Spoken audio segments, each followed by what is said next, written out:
안녕하세요. 저는 아들 결혼 준비하느라 바쁜 생활을 보내고 있는 40대 중후반의 여자입니다. 죽으라는 법은 없는지 한없이 가난하던 저희에게도 이런 축복이 오게 되네요. 여러분께 꼭 제 이야기를 소개하고 싶어서 이렇게 글을 쓰네요. 그동안 정말 어렵게 살았는데 드디어 그 세월을 보상받는 기분이 들어요. 제가 이 나이가 되도록 살다 보니 우리나라는 돈 없으면 살 수 없는 나라라는 걸 알게 됐어요. 가난은 가난을 낳는다는 말이 있죠. 그 말처럼 남편도 저도 가난한 집안에서 태어나 제대로 된 교육을 받아보지 못하고 일찍 학교를 그만두고 남들보다 빨리 사회생활에 뛰어들었어요. 일을 해도 여전히 가난했고 여전히 무시받는 인생을 살았습니다. 그래도 저희는 둘만 있으면 무서울 것 없이 행복했어요. 순정아, 비록 우리가 가진 건 없지만 어떤 순간에도 절대 기죽지 말고 당당하게 살자. 자신감 하나면 뭐든 할 수 있어.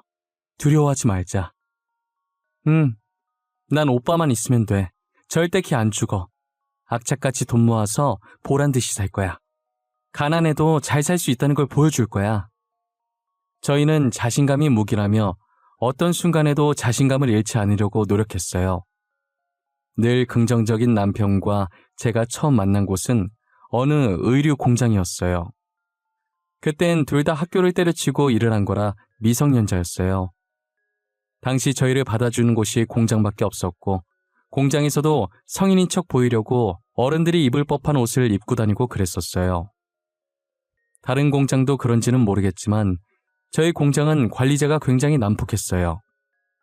굳이 화 안 내도 되는 일에도 화를 내며 저희에게 스트레스를 푸는 것 같았어요. 남편과 저는 둘 다 같은 처지라 공장 주인이 난폭하게 굴 때마다 서로에게 의지하며 위로해주는 사이가 되었습니다. 2년 동안 함께 붙어서 일하는 시간이 많아지다가 정이 들어버려서 결혼까지 하게 된 거죠. 공장 사람들은 처음 저희가 공장에 들어왔을 때 성인이 아니라는 걸 진작에 눈치를 채고 있었는데 가엾고 불쌍해서 쉬쉬해줬더라고요. 당연히 윗사람들도 알았지만 당장 공장에 일할 사람이 없으니 모르는 척 눈 감아주고 저희를 뽑은 것이었어요. 그런데 저희가 서로 결혼하겠다고 말하자 직원들은 수군대기 바빴어요. 어린 것들이 발랑 까져가지고 분명히 임신해서 결혼했을 거야. 하라는 일은 안 하고 그런 짓거리를. 에휴. 얌전하게 생긴 것들이 왜 그랬대? 여기 사람은 생긴 걸로 판단하면 안 돼. 얌전한 고양이가 부뚜막에 먼저 올라간다는 말도 몰라. 안 그렇게 생긴 애들이 할 건 다 하고 다닌다니까. 말세야 말세. 어느 순간부터 공장에선 저희에 대한 안 좋은 소문이 돌고 있더라고요. 헛소문이 늘 그렇듯 사실도 아닌 이야기들이 눈덩이처럼 부풀려져서 걷잡을 수가 없었어요. 어차피 사실이 아니니 저희가 무시하면 괜찮을 줄 알았어요. 괜히 저희가 아니라고 부정해봤자 저희 말에도 사리부터 전달될 거고 그러면 이를 더 키우는 꼴만 될 것 같아서 어떠한 말도 하지 않고 가만히 일만 했어요. 하지만 소문은 잠잠해질 기미가 보이지 않았습니다. 그들은 저희가 가만히 있으면 언제까지 가만히 있나 볼 심산인지 계속해서 거짓 뉴스들을 퍼나르기 시작했어요. 결국에 그들의 시선을 견디지 못해 오랫동안 몸을 담궜던 공장을 나와야 했죠.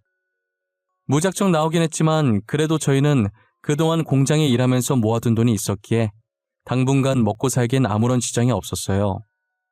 그렇다고 저희가 가만히 있는 사람이 아니니 얼른 일자리를 구해서 나갔어요. 여보, 나 건별로 주는 아르바이트긴 하지만 피자 가게에서 배달일 하기로 했어. 진짜야? 정말 잘됐다. 나도 방금 식당에서 연락 왔는데 내일부터 출근하래. 공장에서 일할 때보단 벌이가 적지만 그래도 열심히 하자. 이 돈도 못 벌어서 굶는 사람들 있는데 감사하다 생각하고 해야지. 그래야지.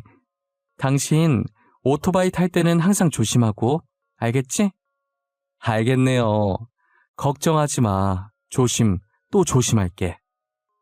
저희는 다행히 아르바이트를 금방 구했고 저는 식당 일을 했고 남편은 배달 일을 시작했어요. 1년 정도 일했을 때 제가 임신을 하게 된 거예요. 남편은 임신했다는 말에 저보고 쉬라고 했지만 제가 쉬면 생활비가 확 줄어서 만삭 때까지 일하겠다고 고집을 부렸어요. 제 고집을 꺾을 수 없었던 남편은 할 수 없이 그렇게 하라고 하더라고요. 그래도 식당 사장님이 되게 좋으신 분이라 만삭인 몸으로 일해도 힘들지 않았어요. 출산 코앞에 두고 몸조리 할 때까지만 일을 쉬겠다고 하기엔 염치가 없어서 아예 그만두려고 하니 사장님은 출산하고 오라고 제 자리는 비워두시겠다고 하시더라고요. 저는 사장님의 배려로 잠시 일을 쉬고 아들을 낳았어요. 이제 2사람이 아닌 3사람이 되어 아들에게도 들어갈 돈이 있기에 몸조리 끝나자마자 더 열심히 일을 했어요. 아들이 어느 정도 커서 말도 쫑알쫑알 잘할 때쯤 오토바이 사고 뉴스가 많이 보이더라고요. 그런 뉴스를 볼 때면 자연스럽게 오토바이 타고 일하는 남편이 떠올랐고 항상 걱정됐어요. 제가 걱정할 때마다 남편은 괜찮다고 저를 안심시켰어요. 10년 뒤에도 변함없이 남편을 걱정했고 남편은 제게 웃어 보였죠. 당신 알지? 늘 오토바이 조심? 매일 들어서 귀에 딱지 않겠어. 항상 조심해서 타고 있으니까 걱정하지 마. 나 배달 무사고 10년 차야. 왜 이래? 당신도 무거운 거 들다가 허리 다치지 말고 조심해.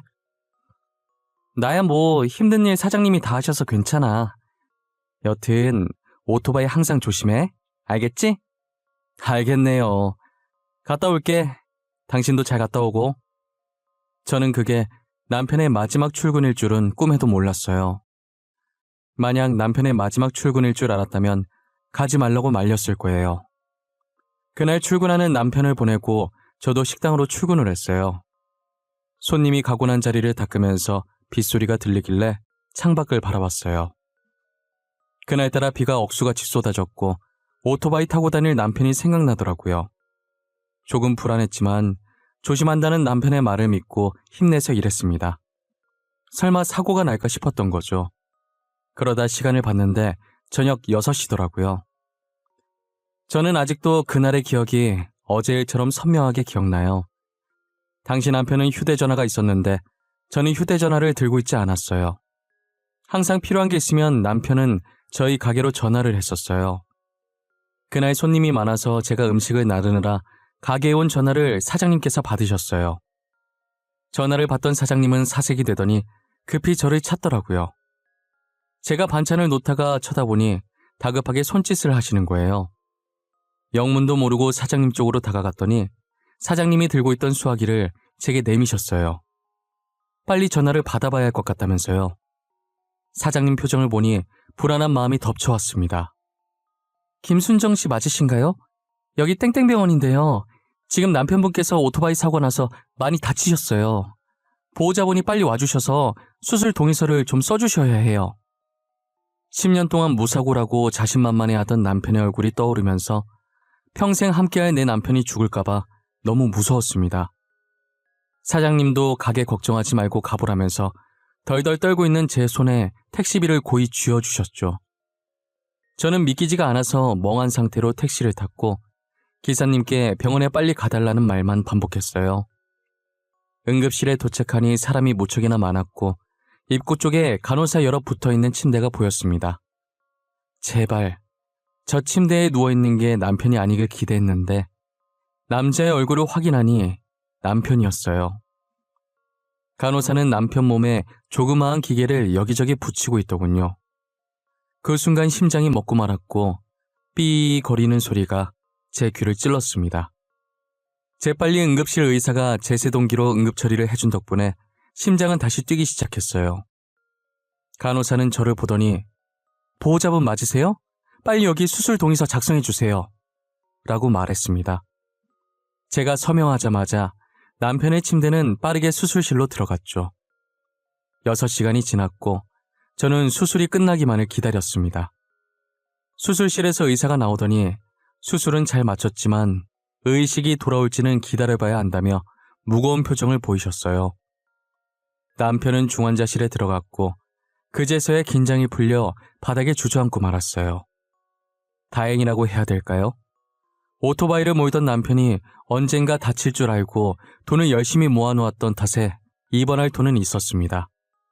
보험도 꼬박꼬박 들어놨고요. 먹고 입는 걸 아껴서 월급의 대부분을 저축해 놓길 다행이다 싶었습니다. 원래는 집 사려고 모아둔 돈이었는데 이렇게 쓸 줄은 몰랐지만 그래도 다행이었죠. 수술비를 결제하고 돌아오니 남편 중환자실 앞에 누가 찾아왔더라고요. 처음 보는 남자였는데 잔뜩 화가 난 표정으로 의식 없는 남편에게 욕을 퍼붓고 있었습니다.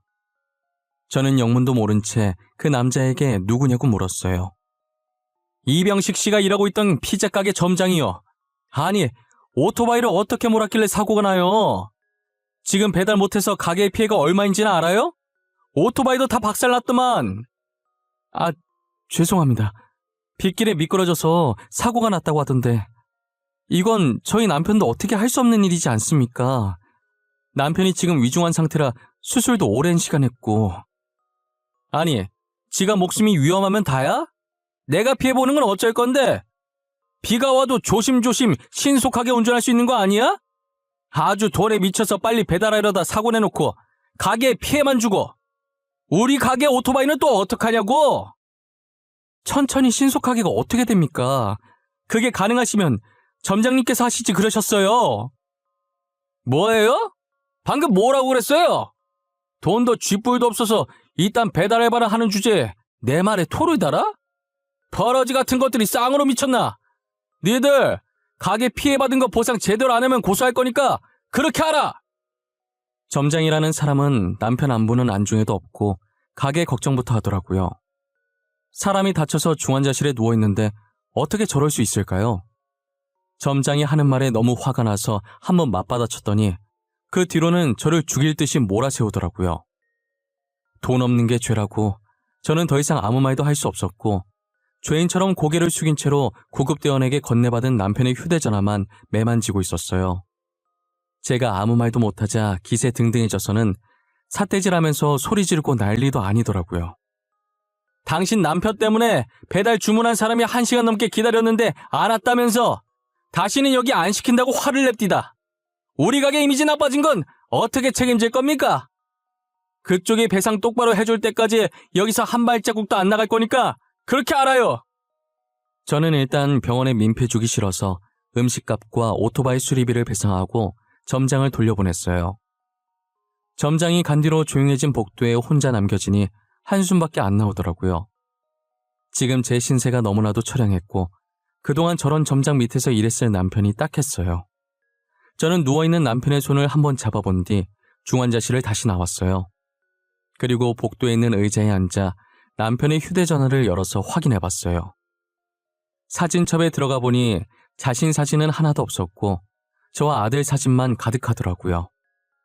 눈물이 나려는 걸 꾹 참으며 사진들을 보고 있었어요.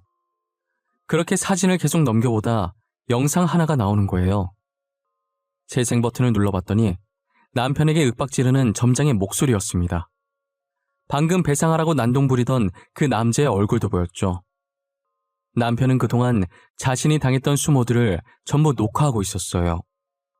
영상을 옆으로 넘기니 한두 개가 아니었어요. 늘 웃음을 잃지 않았던 남편인지라 이런 수모를 당하고 있었을 줄은 몰랐어요. 여보, 내가 당신 대신 꼭 복수해줄게. 그 인간 밖에 못 돌아다니게 만들어줄게. 영상을 본 순간부터 눈물이 멈추지 않았고 물수건을 들고 와 남편 몸을 닦아주면서 언젠간 그 점장한테 복수를 하리라 마음먹었어요. 저는 언제까지나 이렇게 가만히 손 놓고 모아둔 돈을 계속 쓸 수가 없어서 다시 식당 일을 했어요. 왜 벌써 나왔어? 며칠 더 쉬어도 되는데. 아니에요. 제가 어디 쉴 형편인가요? 이제 남편도 저렇게 됐는데 저라도 일해야죠. 그래야 병원비 내고 아들도 키우고 하죠. 사장님은 왜 벌써 왔냐고 더 쉬어도 된다고 하셨지만 저는 쉴 형편이 아니었어요. 그래도 사장님이 여자분이라 저를 이해해 주시고 잘 챙겨주셔서 힘들지 않았어요. 가끔 부업으로 인형 눈 붙이기도 하고 예전처럼 돈 되는 일이라면 다 했던 것 같아요. 그렇게 바쁜 하루하루를 보내니 금방 한 달이 지나갔고 식당에서 월급을 받는 날이 돌아온 거예요. 집으로 돌아와 받은 월급을 확인해 보니 평소 받던 월급보다 3배 많이 들어있더라고요. 저는 사장님이 잘못 넣으신 건가 싶어서 다음날 출근할 때 돈을 그대로 다시 들고 갔어요. 사장님, 어제 월급을 받았는데 사장님께서 잘못 주신 것 같아서요. 잘못 준 거 아닌데 순정 씨 월급 맞아. 얼마 안 되는 돈이긴 한데 남편 병원비에 보태. 사장님, 제가 어떻게 이 돈을 받아요? 일 열심히 하는 직원한테 사장이 주는 보너스라고 생각해. 이것밖에 못 해줘서 너무 미안해. 혹시라도 도움 필요하면 언제든지 말하고. 사장님은 평소에도 일 잘하고 성실하다며 저를 많이 아끼셨어요. 10년 넘게 일하면서 아파도 아픈 내색 안 하고 하루도 쉰 적이 없었거든요. 제가 계속 고마워하자 그렇게 고마우면 앞으로도 계속 자기랑 같이 일해달라고 부탁하셨어요.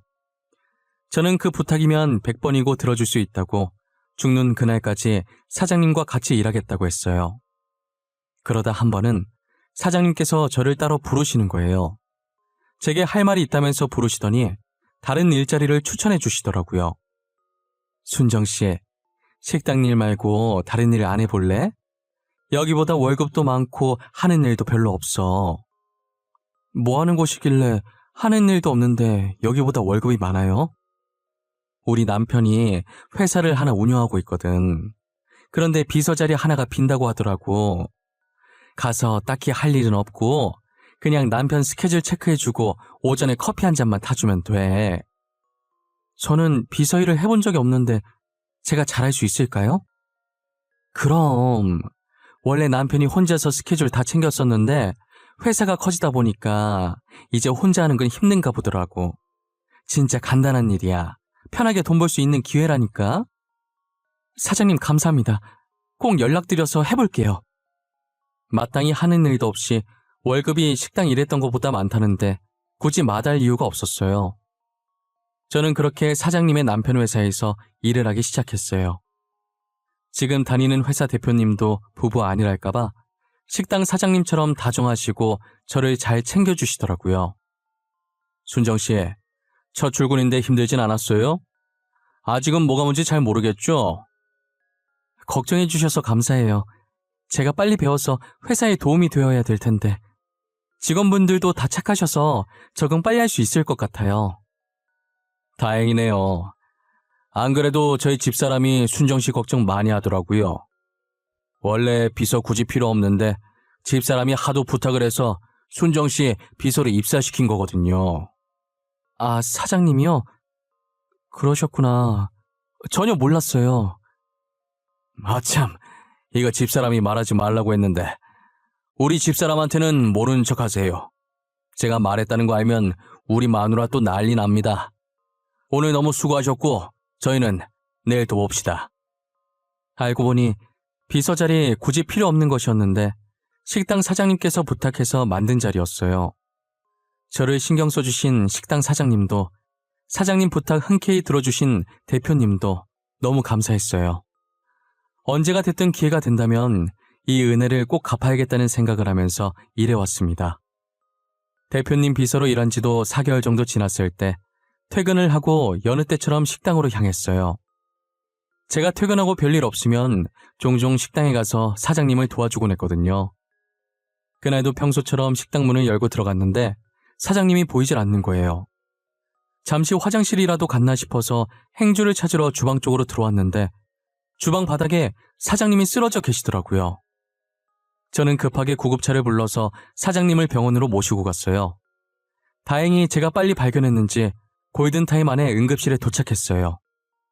저희 사장님 좀 살려주세요. 도대체 왜 쓰러지신 거예요? 깨어나시긴 하는 거죠? 네, 선생님. 일단 진정하시고요. 저혈압으로 잠시 기절하신 것 같아요. 그래도 빨리 발견하셔서 다행이에요. 조금이라도 늦게 발견했으면 진짜 큰일 날 뻔했어요. 생명의 은인이세요. 사장님이 갑자기 쓰러지신 건 기립성 저혈압 때문이었고 제가 조금만 늦게 발견했으면 심장에 무리가 가서 사망했을 수도 있다고 하셨어요. 뒤늦게 제 전화를 받고 온 대표님은 저를 보자마자 고맙다고 연신 고개를 숙였어요. 너무 고마워요, 순정씨. 순정씨 없었으면 진짜 어쩔 뻔했어요. 우리 아내가 한 번씩 어지럽다고 한 걸 내가 귀담아 들었어야 했는데 너무 안일했네요, 제가. 아니에요. 그래도 제가 가게 들릴 때라서 사장님이 운이 좋으셨어요. 그동안 두 분이 제게 얼마나 잘해주셨는데요. 저도 도움이 되어드리고 싶었는데 이렇게 될 줄은 몰랐네요. 오히려 제가 두 분께 은혜를 갚는 거예요. 저는 정말 바라는 거 없어요. 순정씨, 그래도 이건 그냥 넘어갈 수가 없어요. 언제든 저희가 은혜를 꼭 갚을 수 있게 해주세요. 저는 괜히 민망해서 머리만 긁고 있다가 이제야 주변을 둘러봤는데 정말 공교롭게 사장님이 온 병원이 알고 보니 저희 남편이 있는 병원인 거예요. 그래서 기왕 온 김에 남편 병실에도 잠시 들리게 됐어요. 여전히 남편은 잠을 자듯 평온한 표정으로 누워있더라고요. 남편 몸을 물수건으로 닦아주려고 다가가는데 손가락이 살짝 떨리는 걸 봤고 급하게 간호사를 부르러 뛰쳐나갔어요. 간호사를 데리고 오니 남편이 서서히 눈을 뜨더라고요. 의사는 남편 눈에 불빛을 비춰보며 확인을 하더니 의식이 돌아온 것 같다고 하셨죠. 쓰러진 지 8개월 만에 남편이 의식을 되찾았습니다. 다행이에요. 의식이 돌아왔고 수치도 모두 정상입니다. 다만 오래 누워있어서 욕창이랑 몸이 조금 굳어 있으실 거예요. 이건 재활치료하면 금방 괜찮아지니 크게 걱정하지 않으셔도 되고요. 재활치료는 얼마나 걸릴까요? 제가 이 정도 걸린다고 확답을 드릴 수는 없지만 오래 걸리진 않을 거예요. 얼마 지나지 않으면 예전처럼 일상생활도 가능하실 거고요. 감사합니다. 정말 감사합니다. 비록 남편이 바로 일어나서 일상생활을 할 수는 없었지만 살아있는 것만으로도 너무 감사했어요. 저는 일을 다니면서 남편 병간호를 했고 남편도 재활치료를 열심히 받았어요. 남편이랑 같이 있으면서 그동안 못다한 이야기를 했어요. 나 당신이 이대로 떠날까봐 얼마나 걱정했는지 알아? 미안해. 나도 조심한다고 했는데 비가 너무 많이 와서 오토바이 바퀴가 미끌리고 말았어. 그래도 이렇게 깨어나줘서 고마워. 그리고 당신 점장이라는 사람 진짜 못됐더라. 당신 아파서 누워있는데 찾아와서 음식값이랑 오토바이 배상하라더라. 나는 기대도 안 했어. 원래도 그런 사람이라. 나 진짜 돈 열심히 벌 거야. 돈 벌어서 내가 그 점장놈 당신 대신 복수해 줄 거야. 나는 계속 당신 고생만 시키네. 진짜 너무 미안해. 남편은 고생만 시켜서 미안하다면서 눈물을 보였어요. 그런 남편의 등을 토닥거리며 괜찮다고 다시 일어날 생각만 하라고 다독였어요. 이제 남편도 깨어났겠다. 복수의 칼날만 갈며 전보다 더 열심히 일을 했어요. 하루라도 빨리 그 피자 가게 점장한테 복수해주고 싶었거든요. 제가 눈에 도끼를 품고 일을 하니 사장님이 궁금했었나 봐요. 한 번은 제게 왜 이렇게까지 돈을 벌려고 하냐고 물어보시더라고요. 순정씨 이제 남편도 깨어났는데 왜 이렇게까지 돈을 벌려고 하는 거야? 복수해줄 사람이 있어요. 저 돈 많이 벌어서 짓밟아줘야 할 사람이 있어요. 무슨 일이 있었길래 착해 빠진 순정씨가 이렇게 바짝 약이 올라 있을까? 사실 저희 남편 사고 났을 때 남편이 일하던 피자 가게 점장이 찾아왔었거든요. 그런데 남편 안부 묻기는커녕 가게 손해 입었다고 피자 값이랑 오토바이 값 배상하라고 하더라고요. 뭐? 무슨 그런 몰상식한 사람이 다 있어. 하도 땡깡 부리길래 배상해줬죠. 그런데 생각하면 할수록 너무 괘씸한 거예요. 얼마나 직원들을 못살게 굴었던지 남편 휴대전화에도 증거 영상들이 많더라고요. 저는 사장님께 그동안 남편이 점장에게 당했던 수모를 말하면서 남편 휴대전화에 있던 영상들을 보여줬어요. 괘씸해서 참을 수가 없어요. 돈 왕창 벌어서 복수해주고 싶어요. 그런 일이 있었는데 왜 나한테 말을 안 했어? 진작에 말을 하지. 내가 도와줄게. 순정 씨는 아무것도 할 것 없고 이 영상만 나한테 보내주기만 해. 당시엔 사장님께서 무슨 뜻으로 말한 건지 몰랐다가 며칠 뒤에 그 말의 뜻을 알게 되었습니다. 사장님은 SNS에 땡땡 지점 피자 가게의 갑질이라며 남편이 모아뒀던 영상을 전부 올려버리셨어요. 저는 가난해서 휴대전화조차 없었고, 그러니 당연하게 SNS 자체를 할 줄 몰랐죠. 하지만 사장님은 저와 달리 컴퓨터도 정말 능숙하게 잘하셔서 금세 영상을 편집해서 올려주셨어요. SNS 하나만 가지고도 그 점장이 갑질한 것을 많은 사람들이 볼 수 있도록 했더라고요. 영상은 순식간에 여러 커뮤니티에 퍼지게 되었고 해당 지점 고객센터에 문의가 빗발하면서 결국 그 지점은 폐업을 하게 되었어요. 하지만 그 피자 가게는 전국 각지에 전부 있는 체인점이라서 그 사람은 일개 점장에 불과했기 때문에 죄 없는 다른 지점까지 피해를 입게 된 거예요. 피자 본점에서는 저희의 폭로로 인해 매출에 상당한 영향을 미쳤고 이에 대해 저희를 상대로 억대 소송을 제기했어요. 대표님은 억대 소송을 당했다는 걸 알고 본인 회사에 소속된 변호사를 제게 소개해 주셨어요. 순정 씨, 피자 본점에서 억대 소송 걸었다면서요? 진짜 웃기네. 방귀 낀 놈이 성낸 나더니 자기가 직원 관리 못 해놓고 누구한테 덮어씌우려고. 제가 주변에 물어보니까 소송은 돈 많은 사람들이 무조건 이긴다고 하더라고요. 변호사 선임비도 어마무시하게 들 텐데 걱정이에요. 그런 걱정은 하지 마세요. 저희 회사에 소속된 변호사가 있으니까요. 저희 직원 위험에 처했는데 저희가 나서줘야 하지 않겠어요? 그렇게 변호사와 함께 그 지점의 갑질을 증거로 상소했고 상소심에서 잘못이 없다는 것을 인정받아 억대 소송은 다행히 기각되었어요. 저는 억대 소송이 일단락되고 더 이상 그 피자 가게와 엮이고 싶지 않아 아예 신경을 끄고 있었어요. 나중에 사장님께 들은 얘기인데 다른 지점의 피자점까지 갑질이 터지면서 해당 피자 매장에 사람들이 불매운동을 하기 시작해 가게가 망했다고 하더라고요. 본사고 지점들이고 애초에 그런 사람들만 뭉쳐있다가 망했다는 생각에 통쾌했어요. 지나가다가 우연이라도 그 피자점 사람들이랑은 마주치고 싶지 않았어요. 저 일도 벌써 2년 전 이야기고 지금은 아무것도 신경 쓰지 않고 아들만 잘 키우자는 생각으로 살고 있어요. 남편도 재활치료 끝내고 퇴원해서 지금은 대표님 기사로 일하고 있어요. 저나 남편이나 항상 저희를 신경 써주신 게 감사해서 평생 두 분을 보좌하기로 했어요. 이제 저희 아들이 곧 고등학생이 되는데 사장님 부부도 고등학생 외동딸이 있더라고요. 저희 아들보다 1살 많았는데 사장님 부부는 저희 아들을 사윗감으로 미리 점 찍어 두셨었나 봐요. 둘이 결혼했으면 좋겠다고 아들을 소개해달라고 하시더라고요. 순정씨, 우리 딸 알지? 전에 봤지 않나? 순정씨 아들도 우리 딸 봤을 텐데 전에 둘이 같은 날에 우리 식당으로 하교한 날 있잖아. 아, 네네. 기억났어요. 아니, 나는 순정씨 아들이 참 마음에 들더라고. 순정씨도 우리 딸 마음에 들면 둘이 결혼시켰으면 좋겠는데 말이야. 네? 결혼이요? 저희 아들 이제 고등학생 되고 사장님 따님도 아직 학생인데 무슨 결혼이에요. 사장님도 참. 누가 지금 시키지? 성인 돼서 결혼시키자는 말이지. 오늘 집에 가서 아들한테 1살 연상 어떠냐고 물어봐. 아니 사장님, 그걸 둘째치고 아들 결혼시키려면 신혼집 해줘야 하는데 저희 부부가 가진 게 없어요. 당장 저희 집도 변변치 않은데. 그건 걱정하지 마. 목숨을 빚졌는데 내가 그 정도도 못하겠어?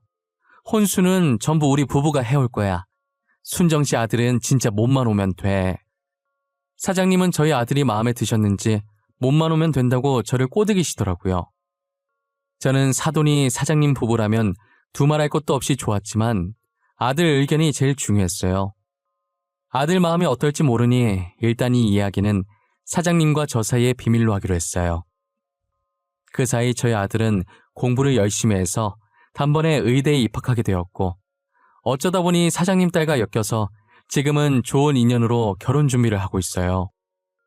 저도 상견례 할 때 알게 된 건데 아들이 사실 사장님 딸을 처음 봤을 때부터 좋아했었다는 거예요. 그런데 숫기가 없어서 마음을 제대로 표현하지 못했었다고 하더라고요. 반면 사장님 딸도 저희 아들을 마음에 들어했고 저희 아들과는 반대로 뭐든 적극적으로 하는 성격이라 사장님 딸이 먼저 대시를 했다고 들었어요. 만나게 될 인연은 다 만나게 된다고 고등학생 이후로 마주친 적 없다가 꽈팅을 통해서 다시 만나게 됐대요. 둘 다 꽈팅에 관심 없었는데 이상하게 그날따라 가고 싶어서 나갔다가 마주친 거죠.